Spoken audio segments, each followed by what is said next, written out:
And we are back again. It's your friendly neighborhood film watchers. We are Frankly Football. I am your humble host, Brandon, and I got my man, 100 grand. Frankly, set it off, Chris, with me. Well, Chris, see, we ain't did it live in a we while, ain't so been live in a you ain't minute, been, Chris. you ain't been flowing in your vibe. So, Yeah. I can understand that, bro. I can understand you. We've been sitting here just chilling, doing our thing, talking Mhm. back and forth, man, like we normally do. But No yeah, man, doubt. it's a Sunday recap Yeah. after a Saturday game, and Where they decided to keep us up late. yeah, And yeah. here's the thing, Chris. I don't appreciate that. Let me vent about that right quick, Chris, Go ahead, before we give it out. really get into it. Mm-hmm. The Dallas Cowboys are a team where we are supposed to be a daytime team. We are supposed to Okay. be a daytime team where we can get things done and still have things to do in the day. All right. I'm supposed to Okay. be able to watch the Cowboys and then be able to go and wash my car afterwards. I'm Okay. supposed to be able to watch the Cowboys and then go and get some shopping done. You know, Okay. Okay. that is in the That's the regular world you season want to live how in. things get done, right? That's the world you want to The live in. I Cowboys can. game came on at 10 p.m. Eastern Standard Time, Chris. We are on the East Coast. Yeah, that was late for us. That Those are was the days. disrespectful. That I was felt I mean, abused. yeah, I mean those. That put me to a flashback. I'm gonna age myself when I used to sit up and watch Marshall Faulk when he was doing work in San Diego State. Mm-hmm. When you would have to sit up late and watch those guys, but I was already out and about doing my thing. So when you hit me, I was like, I'm already out. So I kind of, and then I just caught up with, man, with the, with the upper echelon of this YouTube game. Vach was laying it down. Law, man, shout out to Law and peace and blessings Mm-hmm. and condolences to his family and keeping him in prayer. But he's out there. Guys is out there doing work, man. CFT, he out there doing work. So it's Yeah. like that, man. It's like that. So it was good to be able to And, clock in and see what those guys are talking about and kind of get a highlight on the game before I put and my eyes on it. and being that we are on the East Coast, we have to resort to more nefarious means to watch the game. Yeah, you got to find some different ins and outs and ways to be able to see it, but we gonna get it done. We gonna make it do what it do. So it worked out that we got a chance to see it. Another a preseason where all we're doing is evaluating people, and I want you to go through, man, through your evaluations of what you saw, who you felt continue to shine, and do certain things. So, obviously, let me start off by saying this because I felt like this is kind of a culmination of our draft film. Watching Hmm. Jackson Smith and Jigba look great.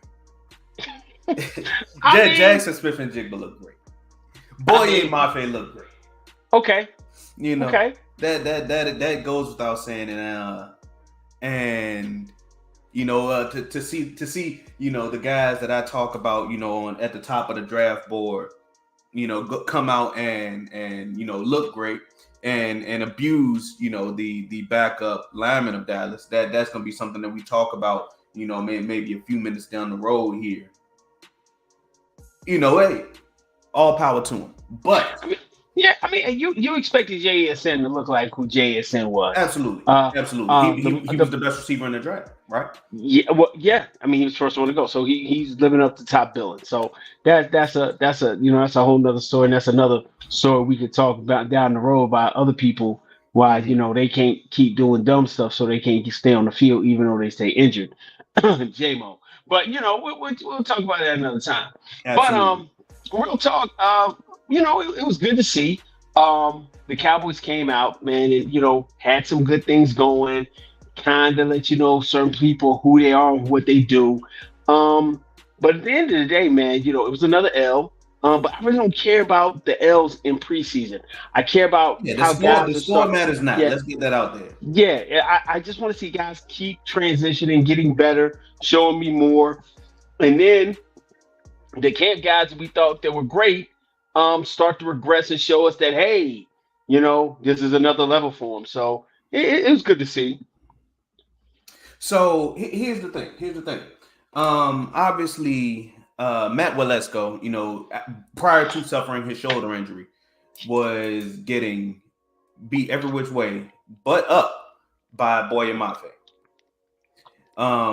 Boye Mafe was in the face of a combination of Cooper Rush and quarterback to be cut later. Luke, Jesus Christ. No, that's not who it is. Will Greer. Will Greer, there we go. Yes. Will Greer in their face repeatedly. Signing jerseys prior to the game being over. That's what Boye Mafe was doing. Matt Waletzko did not do much for his stop. But what he did do was Chris. What he did do was get a couple extra zeros in Terrence Steele's check. And I keep having to go back to this with you. Terrence was gonna get paid no matter what. Terrence now, but what Terrence used to have was a flash drive. Now Terrence has the one thing that you use when you have it: leverage. You use leverage when you have it. And so Terrence still sits here right now with all the leverage in the world. And his agent has been sitting here for the last year, pretty much just rubbing his hands together, because when he was playing, he was arguably the second or third best lineman on the field at most time. And then once he got hurt, you saw the running game fall off a cliff without him on that right side with Zach Martin. Yeah. So what the Cowboys are trying to do is what every team in the NFL is trying to do. We talked about this before earlier. The NFL's at a shortage on big men who can block. There is a high demand for them, but a low shortage. And we as Cowboy fans are extremely spoiled that we expect every lineman we get to be able to pan out and play. And they that's don't. Not the case. Absolutely. We can go back as far as my man Chaz Green, right? Yeah. Ooh. Yeah, brought one back on. Yeah, right. And that was almost an Atlantean TI word of the day. Yeah, Chaz Green game that Waletzko was having. Yeah, so you go back to Chaz Green, and as you go down the list, we haven't had that many guys who haven't been able to play. But this last crop has kind of reared their heads of not being able to really, cut the bill. Connor McGovern was solid. Connor Williams has been solid. Up and down. Up and down. But the thing, here's the epitome for me. Connor Williams is going to go somewhere and play. Connor Williams has gone somewhere and played and been consistent. Went to Miami, was a center, and has been consistent. Connor McGovern will find out what he's doing, and we'll go from there. So my whole thing now is, man, we're just going and looking to see if these guys that we are hoping will develop will become that guy. For me, I'm looking at the fact of the matter that Connor McGovern, or not Connor, but Matt Waletzko, this is kind of like his first time he's had a chance to play since he's been in Dallas, because he came in last year hurt with the bad shoulder, and now he's starting to go ahead and play now. It's the opposite shoulder, though. It's the opposite shoulder. So now you have to ask yourself, is this kind of a, what's the word, not genetic, but hereditary thing? Or maybe it's just the dude just need to do more shoulder press. I don't know. But and so, or less or something, but it still puts you back in the mindset is that you're still in the process of trying to find these guys and develop them. So it's a little disheartening that he's not able to play, and we don't have a six lineman right now, which makes you scour the waiver wire, and the pickings are slim. So now, just like you said though, good O-line play is a rare thing, and we've been spoiled. And the offensive line is already a position group where the injury, especially on, you would have hoped it have been to not been on the left side, but we were an injury away to be clutching our chest in disbelief. So now injury to the depth guys makes you really, really hope that the guys on the front end does not happen. Because but I mean, honestly, we all know, we're all sitting here saying, and we're just honest. We're not being bashers. We're just being honest. No, absolutely not. We expect. We got to acknowledge that eventually it's going to happen. I know what you're going to say. Yeah, you want 9. If you can get 9 Tyron Smith type level games, I'm talking about Tyron Smith being who he is, not the demigod Tyron Smith, but just being Tyron Smith serviceable. You want 9. And your prayer is whatever happened to Chuma Odoga, he can come back. He can come back and play. And you can hope that this shoulder thing with Lesko doesn't put him out more than 4 weeks. And Yeah. which gives you the ability to scour somebody else's team and bring somebody on so that they can be able to be available. That's what you're looking for. Absolutely. Absolutely. Yeah. Yeah. So, Matt Waletzko wasn't the only old lineman that got hurt this week. Is that correct? No. Who else you got on your list of guys on the old line that got hurt? Chuma Odoga was another depth guy that, had to make his way off of the field due to injury.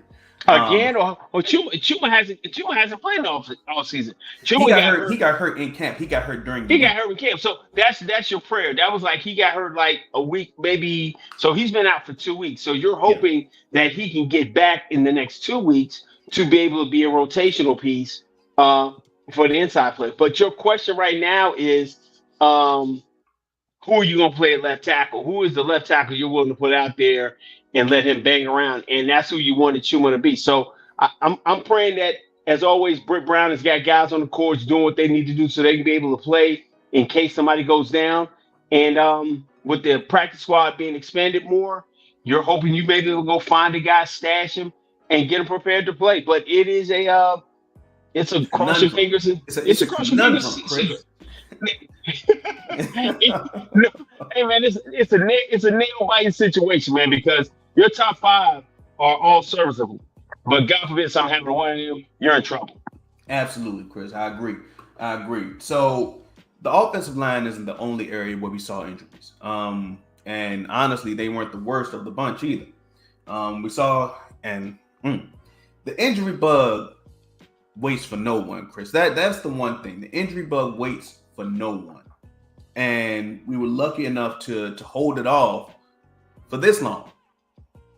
But we saw 2 ACL tears this week.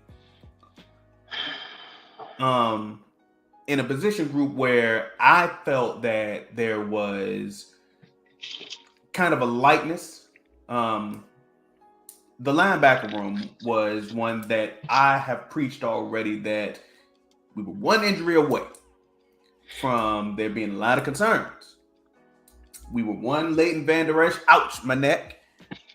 It's going to be on that man about his neck. That man needs vibranium, Chris. That man needs milk.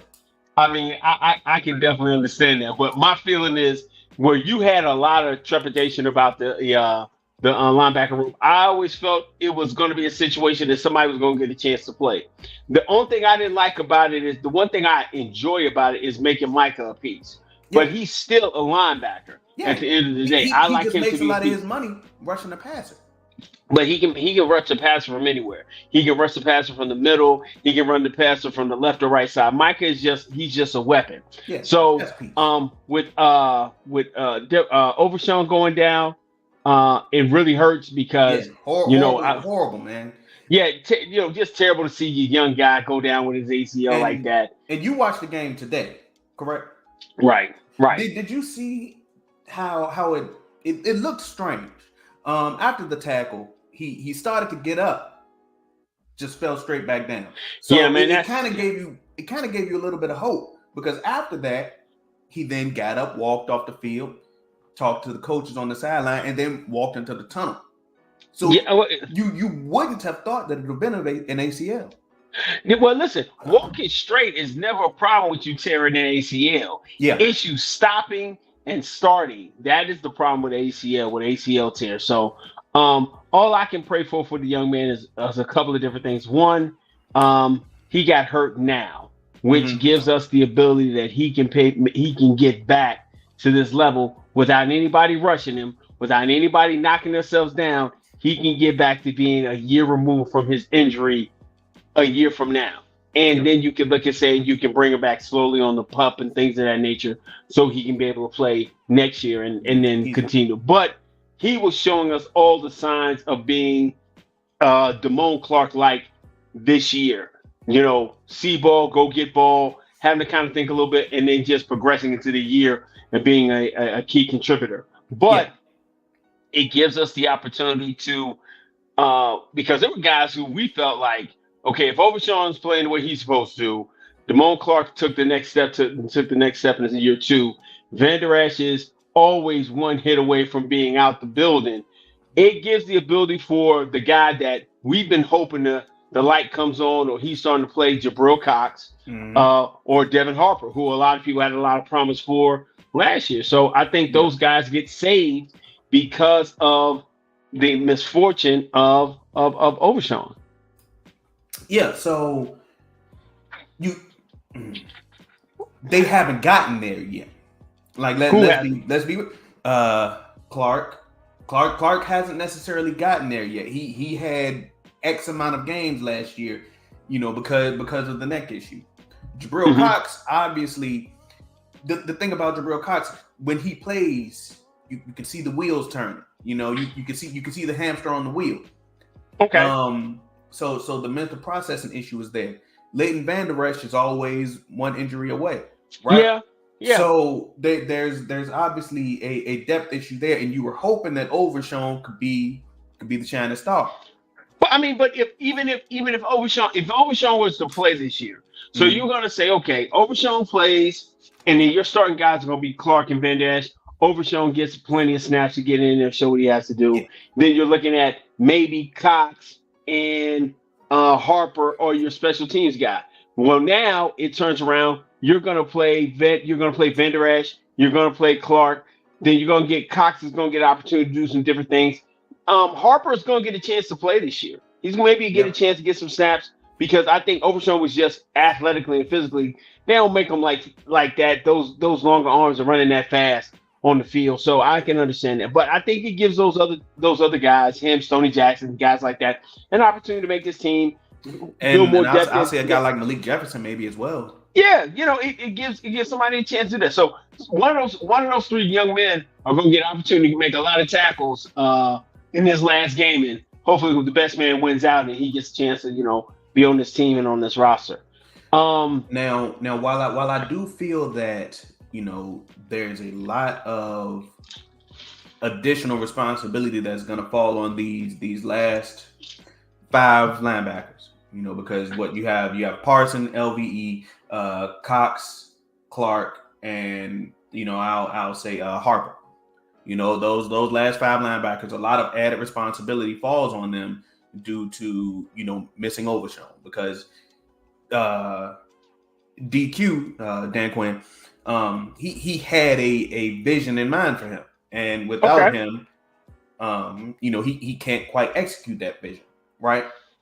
I don't know because you still play a lot of three safeties. Yeah, so there we go. Now you finish my thought for me. Yeah, I believe that the sky isn't falling because of the way that Dallas plays their safeties. Jerron Kearse and Malik Hooker are still going to be there as your safeties. Donovan Wilson, in his full health, will still be able to execute and provide your linebacker some relief. Right. In the way that the Cowboys still play their safeties. Right. You're going to have Israel's. Yeah, Israel's going to play this year. Yeah, Izzy will still be there. They use him in sort of a hybrid linebacker role in that big nickel. So, yes, it does suck because there's a lot of linebacker room. A lot of linebacker need. But I don't believe that the sky is falling. No, I never thought it was falling either way. I thought Overshawn was going to be an additional piece to keep Micah as that chess piece. Mm-hmm. I just think this is a make it or break year for some guys who are going to going to show proof. Jabril Cox is a make it or break year for him. 100%. In secondary, it's a make it or break year for Kelvin Joseph. It's guys that's got they got to show and prove this year because there's other guys coming behind him. I know your man who you were so high on early in the training camp process. He's kind of come back to earth. Number 37. He's come back to earth. So well, hold on. I think that he's jumped above Kelvin Joseph. I think that Eric Scott Jr. has jumped above Kelvin Joseph. I mean, I don't know. I don't know. I mean, he hasn't looked. He didn't look good last night. He looked okay. He looked okay in the beginning of the game. He didn't. No, he did. No, absolutely. I believe that he did. I still don't. I still have the reservations. See, I think what we do is But here's the thing, Chris. Me saying that he looked okay doesn't mean that he is the second coming of Richard Sherman. I mean, but nobody. You wanted him to be that guy. Me personally, I just felt like I just said that he came to ball. I I just mean, said that he came to ball. you believe the water boy comes to ball before Kelvin Joseph. Absolutely, So I hold grudges, but that's because I hold grudges. Right, all right, I understand. But it's Sunday. We gotta have an air of forgiveness or some kind of reconciliation for people in our hearts. You don't have enough for King. You have enough for Kelvin. So I think Scott, he's gonna be he's gonna be questionable. But I also believe more than anything, you got some questions on the defensive line as well as with your linebackers that you're gonna have to answer. Tell me what you mean.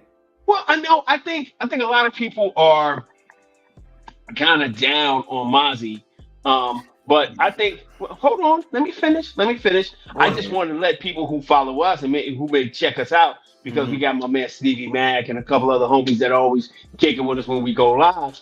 I think the thing with Mozzie is you have to learn how to play defensive tackle at the NFL level compared to when you're going against accountants, enterprise car salesmen, and and guys who are going to be school teachers on a regular basis. So I think he's going through the growing pains.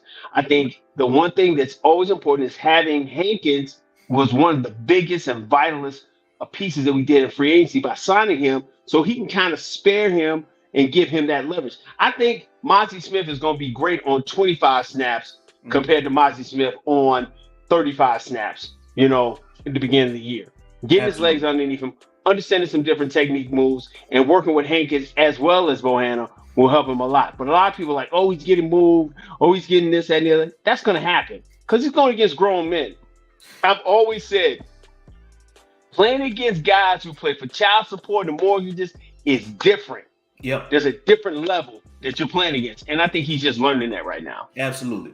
And here's one thing that I said this in a group chat of mine. Not every one tech is going to be Aaron Donald, Chris. Not every one tech is going to be Aaron Donald. And you got to allow you got to temper your expectations on these D tackles. Because they're there to eat space. And if they're gonna do that, a lot of times they're gonna get double teamed. That may not result in sacks a lot of the time. Yeah, I think more people wanted him to be more stout at the point of contact, not be moved. Sure. But people gonna get moved at this level. They're gonna get moved around at this level, and you expect that. So, Seattle had a decent running game last year. They've had a decent offensive line. They've been putting people in place to be able to be competitive. So, I expect that to happen. And if he's going to go against, top level competition, he's going to have to learn. But of course, that takes time. The beautiful part about it is that we're not expecting him to be a world beater out the gate. The problem is when you get a guy who's not a glamour position as your first draft pick, and you're looking at your draft class right now, and probably the most exciting guy in your draft class is your 7th round draft pick. People are going to question who you could have taken. I will always sit on the fence and say this in front of everybody. I would have never taken Osiris from Florida because I think he's terrible. I think he's god awful. And I think he would have got whipped up here. I'm just wanting people to temper their expectations about Mozzie and understand he's going to go through the process. I still think he's going to have a better season than Jordan Davis, without question. I think he's going to have a better rookie campaign than Jordan Davis. I'm just not expecting everybody thinking him to be, Leroy Glover year one out the gate, because that doesn't happen. It takes time. And here's the thing. I actually want people to use Jordan Davis as a good example. Because after Jordan Davis made a dude bunny hop backwards last season in his rookie campaign, Eagles fans expected him, and I want to harp on the word expectations and expected. Eagles fans expected him to come out and be all pro. He then had what was a normal pedestrian season for an interior D lineman. And that's fine because those guys take a little bit to develop. Yes. Now, I'm gonna make fun of it. I'm gonna make fun of it because now that Jordan Davis wears that green, white, and black, he's not good in my eyes. So cool. Cool. But Jordan Davis, the draft prospect, because that's what he was before he was a Philadelphia Eagle, I have the expectations for him to take I would say 2 to 3 years to develop, because he got to get, that grown man strength, even though he is quite a large man. Yeah, I don't think it's gonna be a 3 year deal for him, because that means that you're gonna expect certain guys to move. But I still think he'll have a productive first year. I'm just not expecting him to be. I'm expecting him to have his growing pains. I expect a guy who has got them slam bodies like that. I want him at 25 snaps. If I get 25 snaps out of him a game, I am extremely happy with him, because I know he'll do his job and he'll continue to learn and grow. And that gives us a little bit longer life with Hankins, because we can get him as that savvy vet to help us down the road until he moves into that upper tier echelon defensive tackle we expect him to be. So I'm fine with that. I'm fine with that. I do want to say this. I want to bring back my previous Jordan Davis comment and compare it to Mozzie. I'm expecting Mozzie to have a very similar rookie campaign to Jordan Davis. I'm expecting that curve to look very similar. It's going to start up, go downward, and then it's going to peter out. Because D tackles, especially rookie ones, they look like children out there, because they going against guys who, just like you said, they got real things that they got to play for. So they're going to lay hands on these guys and take their lunch money. Yeah, I mean, that is why I tell you. That's why I tell the people that I know personally, and that's why I tell the public, the people that we talking to out in the airwaves. Whether it's on Twitter, whether it's when we do record our videos, when we go live, etc. You got to temper expectations. I expect Mozzie to be great in years down the road, but in the rookie campaign, you have to temper expectations. Okay. And I said that on draft night. I said I'm going to say that now. Expectations have to be tempered. Okay. Well, since we're tempering expectations, we were talking about from what we've seen and the guys we watched, who you think about putting in bubble wrap. So I kind of want to go both. Chris, I want to sit everybody. Chris, after that injury brutal night, Chris, I want to sit everybody. If I put cardboard cutouts out there on this, that's what you want to do. Okay. Well, we can't do that because even though Jerry he's gonna have to do that, but that would be crazy. So I think in your running back room, I think your quarterbacks are gonna be the same two guys you've always had there. You're gonna have Cooper Rush, you're gonna have Will Greer go out there and and muck it up a little bit. I think Stevie Mack, or was it Stevie Mack here said? Was it Stevie Mack or was it? Yeah, Stevie Mack said Taylor Prelude played pretty well after Waletzko went out.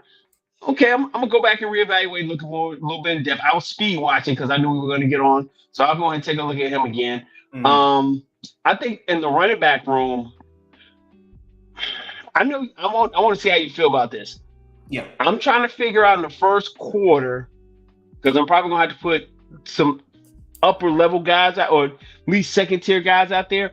I want to see who's going to get this running back 2 spot, because I think this is a 3 running back room. Yeah. So I'm trying to figure out if Rico's that guy, cool, or Malik's that guy. Cool. And then after like the first quarter or so, I just want to see all the Ronald Jones and all the Tyler Lipke I can see until it goes away. But I can't see 42 on the field under no circumstances. Yeah, I'm Deuce Vaughn can sit. I don't need. Find Deuce Vaughn the most comfortable pair of shoes with the Dr. Scholl's insoles. Get him a cushion, because he don't need to sit on the bench. The bench might be cold, Chris. Oh, okay, it might be cold. It might be cold. Oh, it might be cold. Yeah. In August. Yeah. Yeah, Okay. it could be cold. Okay. It's air Okay. conditioned. It's air Okay. conditioned. Yeah, Okay. All right. yeah. Okay. But get that. Of course, we don't need to see Tony. That don't need to be Well, mentioned. we haven't seen Tony, Yeah, so yeah. I'm not. I'm not. That I'm don't not need to worried be about Tony. mentioned though. Right. We're aforementioned. We're not looking at Tony. But here's the thing. Mm-hmm. Here's why I disagree with you. I don't need to see Ronald Jones, Chris. Yes, I do. Why? Because I need to be able to I need to be able to figure out if I want to bring, he's got a 2-game suspension. Mm-hmm. And I need to burn up some snaps because this is the last preseason game. So I'd like to see Ronald Jones and go from there. I have 3 guys that I could burn up snaps with. I have Rico, I have Malik, and I have Hunter Lipke. No, because see, here's my feeling. Here's my feeling. And really, I in an ideal situation, I want Hunter Lipke to go off because I got plans for him. I'm rubbing my hands like Birdman, and I want him to go off for real because I want him to give me an excuse to keep him on the roster. No, I don't want Hunter to show me anything. Mm-hmm. I just want Hunter to show me a reason to keep him on the practice squad. Absolutely, I want to keep him on the practice squad because in my diabolical mind, it's a 19 to 20 game season. People get banged up, and I want this young man to have an opportunity to learn with his different roles. So if I need him to come in and maybe spell Rico, because Rico can say ouch. Rico has the ouch problem.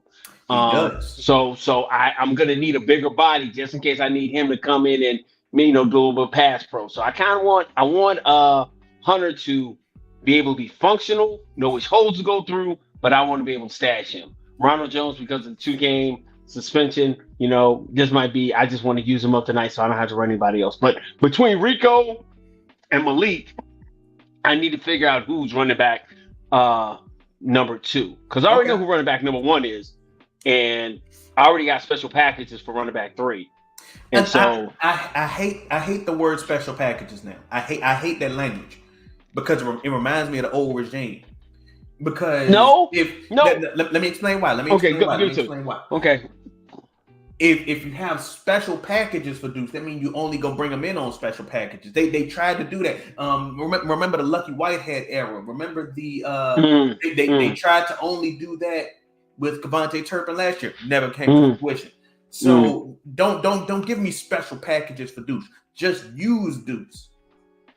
But I feel like this. Here's my, and I'm gonna rebut you on that. Shoot, they even tried to do it in Tony's first 2 years before they figured out, Tony just good. Let's just use Tony. Right. So I think you kind of use Tony the way you kind of use Zeke. First 2 drives, he's in there all the time. Third drive, it's a mixture of Rico and Deuce. And as we go down the field, maybe we bring Tony in when we get close. But I think you just want to use him sparingly because one, he's a weapon, he's a piece, and you can do so many different things with him. I just want him to be able to get acclimated to the speed of the game to the point. Now by midseason, figure out whatever you want to do with him. Whoever's got the hot hand, deal with him and go from there. But I'm to the point of putting him away. Now this wide receiver room, you've changed so much. This is the beautiful part about being your partner, man, being your homie. Watching your growth, man. Watching your ability to say, I was wrong. One thing I'm not afraid to do is to say when I was wrong. But here's the thing at the same time. I postured myself to allow room to do this. I never said that I was done with Jalen Tolbert. I just said that you just got to pretend like he ain't there. He forced me to say otherwise. Oh, well, Jalen Tolbert had a big flash neon sign said, "Look at me. I'm here. Yeah. I'm here. Exactly. I have arrived." And so I was forced to say, okay. Okay. I was wrong. I was amiss. Yeah. I wasn't familiar with his game. Oh, okay. Yeah. Well, I've repeatedly said this on Twitter. What a difference having a real OC makes. Because he looks like a wide receiver. He doesn't look like a wide retriever or a guy guessing what the defensive back's going. He looks like a wide receiver, and he's moving in that manner, which gives you the ability to be excited about not only him but also the pressure you can put on Michael Gallup. That's another beautiful feeling you have right now. Yeah. So I'm gonna tell you the guys that I'm gonna sit in this wide receiver room first, and then I got a question. Okay. So obviously you sit in your first three. You know that is CD, Cooks, Gallup. I'm now gonna add Jalen Tolbert to that list. Okay. So you got rolling out on the last game. You got Dennis Houston, Jalen Brooks, yep, Simi Fehoko, yep. and featuring, led by Kevontae Turpin. That whole unit led by Kevontae Turpin. And here's why. Kevontae Turpin is the guy that is in the lead for that receiver 5 role. Okay, I get that. Yeah. Because of his special team feature, or what? No, we passed that. We passed that. He's shown that he could be a pretty I don't want to use the word serviceable. He ain't got the serviceable. He has shown that he has receiver ability in these first 2 games and somewhat in camp. Shout out to our homeboy and our friends Will Steele. He's part of the explosives. He's part of the guys who you can get the ball in space and he can do certain things. Yeah, you got to get that to him. I know. Sure. I know. You see, there go that grudge factor. I see the grudge factor kick in. Come on, don't. Yeah, I mean. He is explosive when he gets the ball in his hands. Yeah, I guess. The guy does things. I guess. Okay. He's done things, and okay. I guess. He all right in preseason, but I understand what you're saying. Yeah. Okay, so we can agree that he has shown in preseason the potential to make plays. We just wanted to translate over to the regular season and into the playoffs. So, but yeah, he will be part of that group of 5. Yeah. That will be out there on the field the entire time of the game, and I would expect to see Jalen Tolbert at all. Now to New York. Now I told you my guys that I'm sitting and why. Now I need to ask you a question. Go ahead. Is Jalen Tolbert still your wide receiver 4? Yes, until week 5. Okay, 5 weeks. So Michael Gallup got a 5-week grace period. Michael Gallup has a 5-week grace period against some of the best competition he's going to see for me not to feel like if there's any setback or he's not being explosive or he's not being physical, that I don't look at Jalen Tolbert and be like, I can move him to 3. Okay. Those first 5 games, he's going to get some. He's going to go against some guys. He's going to get some guys. The Giants are going to, even though we'll beat them, they're going to cause us some problems. So he's got to go make a play. He's going to go against New York, which is probably arguably one of the better defenses in football that we don't see a lot. They are going to be a problem. Okay. You get the 49ers within that time frame. Yep. I'm really excited for that game because we owe them some straightening. Yeah, we got to get some straightening. I think that the Pats have a very slept on secondary. Yeah, and they're gonna be well coached. Yeah. And then what was your last game? I mean those. I mean, in order, it is the Giants, the Jets. So New York. The Cardinals. I mean, their secondary isn't necessarily anything to brag about. And then the Pats and the 49ers. Right. So you're gonna those first 4 or 5 games, you'll be able to evaluate him, how he's doing, how he's playing, if he's back to being old Michael Gallup. I'm talking about 2018, 2019 Michael Gallup. And then I can go with that. But if he's not, I don't have a problem with playing Jalen Tolbert because Jalen Tolbert is showing me that hunger. He might be showing me the ability to have that tick of, how did I say, Cedric Wilson with being a Cedric Wilson type and just maybe a little bit more. Here's why I like that. Ced can play inside and outside.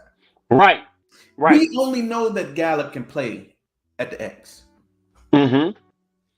But I mean, the thing about it, if anybody goes off the field, you're not sitting there saying, "Oh God, he's off the field." If Brandon Cooks goes to take a breather, wants to get a cup of water, and want to go and sit there and talk to Shotty about something, you don't have to feel so bad if you put Jalen Tobin on the field.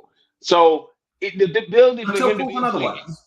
yeah, for him to play of all three positions is great. So I'm excited about that. But after week 5. Gonna be got some explaining to do because Yeah, they're gonna have to figure out how to put him on the field, man, because we're gonna want to see him. Yeah, I agree. So that is the receiver that I'm going to add to the bubble wrap list that we gonna have to put in a force field, Yeah. while we're repairing vision. Yeah, what Willie said, Willie said that Mike will be going against modern civilians and guys who we're not going to be worried about, so it'll keep us from him overtaking him. So, hey, Willie, I hope that's the case. I hope he get a bunch of children out every there, opportunity. baptize him, baptize him every time he gets a chance, and we'll be like, hey, Jalen, you can't get on the field because this dude's killing everybody. But stay ready because you never know. Hey. You never know. Now, this is going to be a little outlandish. I want to sit all 3 of my young tight ends. All 3 of them. All 3 of them? All 3 of them. Wow. I want to sit Bird, I want to sit Luke, and I want to sit Hendershot. And you're gonna have Keen run all the routes? Keen and the guys who will be selling cars and insurance. Well, listen, I understand how you feel about Luke Schoonmaker. You think Luke Schoonmaker is the second coming of George Kittle's. Well, hold on. Do not put words in my mouth. I'm not putting words. I said that coming into camp, he was the best tight end. That was coming into camp.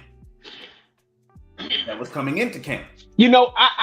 camp went on, somebody ran in his trap and took his bricks. I just think you're on. I'm kind of studying a little U.S. history. You're kind of on some yellow paper type sensationalism about Schoonmaker. When I told you out the gate, Jake Ferguson was that guy, and Jake Ferguson has not disappointed. Took what I said personally. I can't control that. I cannot control that, Chris. Okay. I mean, regardless if he tuned in and he saw it, or he heard it, or the word got back to him, or folks that say, yo, I just want to let you know, hey, Sconey, yo, hey, I want to let you know, Ferg, Brandon talking reckless about you. I ain't saying it, bro.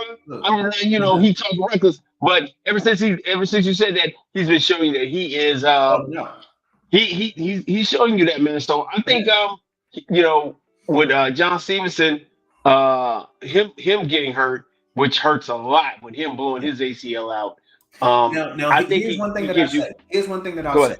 I don't think it hurts the team that much. Because John Stevens and Peyton Hendershot, they were kind of the same dude. One of them just a little bit more melanated than the other.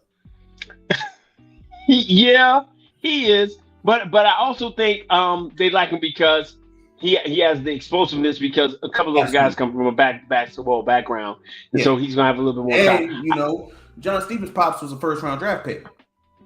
Yeah, he's got pedigree. Yeah. So I mean that's that you like that. I just hate the fact that he got hurt because you're gonna lose this year, and then come next year it's gonna be even harder for him.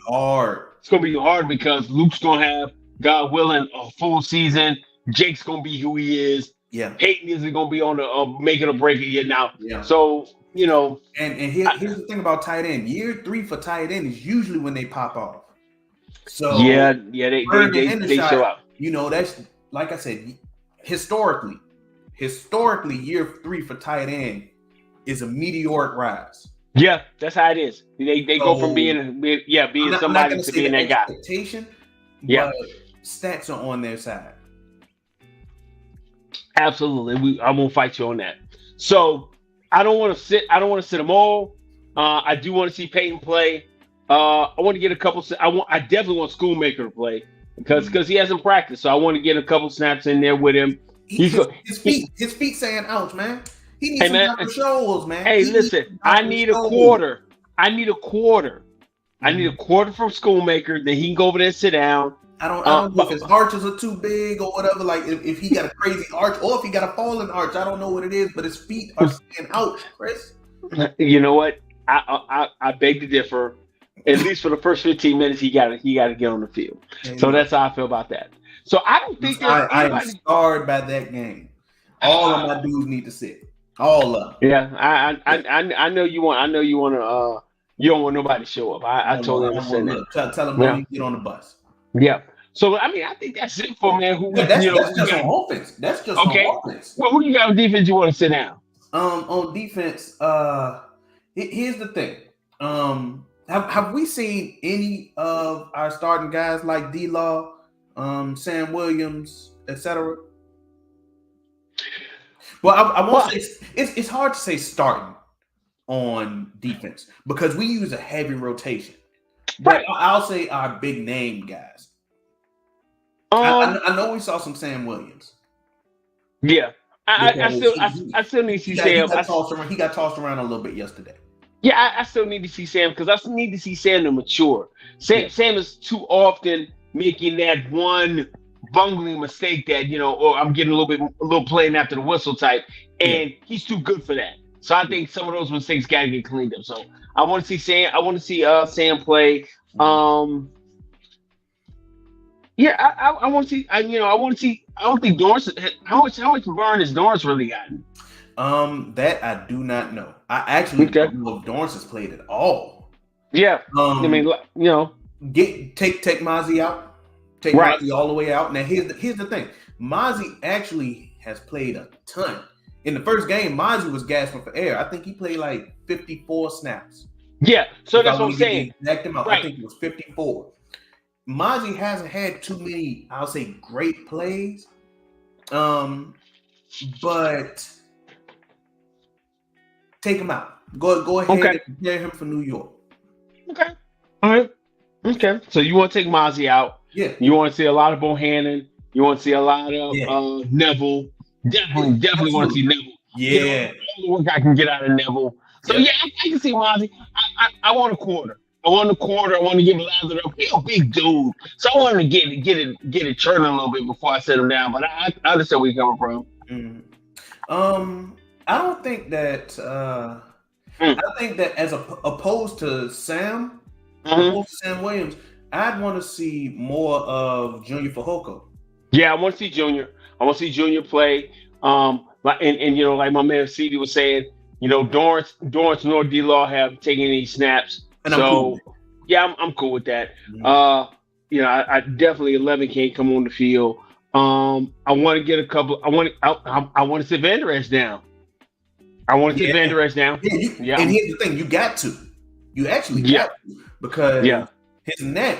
That thing is a precious commodity. It is a precious. That thing is a precious commodity. So it's like what's a precious metal? I mean, you got gold, silver. You got I was actually gonna get a little bit more nerdy, but I'm gonna go ahead and stick it at gold and silver. I mean, it's vibranium. He still got his straight shivering of vibranium. He's got it. That's why he's able to play the way he's able to play. But that's what we want to do. Secondary wise, Trayvon has been out there. Cooks has been out there. I'll say that all of the secondary guys, the guys who need the snaps should probably play. Now, there's no real need for Diggs or Gilmore to be out there because unless they want to get into the swing of things. No, they listen. They go against practice against the top five. I was actually gonna say I'm not even trying to see that. Yeah, but unless Diggs or Gilmore want to get into the swing of things, there's no reason for them to be out there. Right. So I don't think neither one of those guys. So I want to see as much as I can of Nahshon Wright. I want to see as much as I can of Kelvin. I want to see let him save his life, man. Let Kelvin Joseph save his career. Okay. So I want to see those guys. I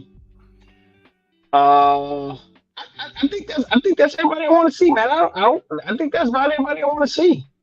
I don't think that Curse has played, but if he has, take that man out there. Don't even let that man step in the stadium. Okay, I get that. And that's because he has the injury history. Yeah. Yep. But of the safeties, Curse is the main one that I would sit. I mean, if you can afford to sit Malik Hooker, cool. Mm-hmm. But I don't think you can afford to because you only would have Marquise Bell and Izzy. Well, I want to see as much as I can of those two. I want to see as much as I can of Marquise Bell. I want to see as much as I can of Izzy. And I want to be able to see if I got to put Kelvin back there. It's kind of risky having Bland out there, but I mean, I need to see all my corners I can. Yeah.